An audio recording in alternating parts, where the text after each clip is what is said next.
নমস্কার। Smart meter একটা বড় ইস্যু হয়ে দাঁড়িয়েছে আমাদের ত্রিপুরাবাসীর জন্য।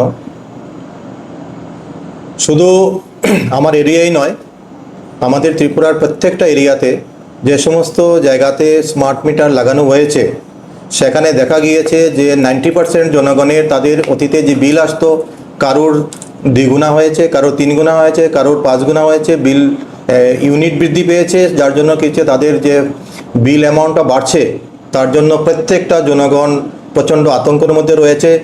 সেই জন্য আমাদের যে কমিউনিস্ট পার্টি যে বিভিন্ন জায়গাতে সেই বিল বৃদ্ধি এবং স্মার্ট মিটার লাগানোর যে প্রতিবাদ করা হচ্ছে সেটাকে আমি সম্পূর্ণভাবে সমর্থন করি এবং সেটা বন্ধ হওয়া উচিত।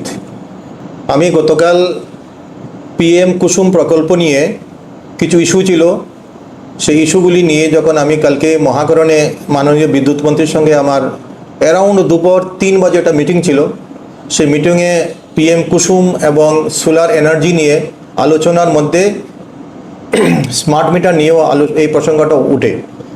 আলোচনা প্রসঙ্গে বিদ্যুৎ মন্ত্রী আমাকে বলেছেন যে স্মার্ট মিটার লাগানো কম্পালসারি নয়, গভর্নমেন্ট ডিপার্টমেন্টের প্রত্যেকটা ডিপার্টমেন্টে স্মার্ট মিটার লাগানো হবে এবং কোনো ইন্ডিভিজুয়াল যদি চায় সে লাগাতে পারে, না লাগাতে পারে, তার মানে এটা হচ্ছে অপশনাল। রিপোর্ট সংবাদ প্রতীক্ষা।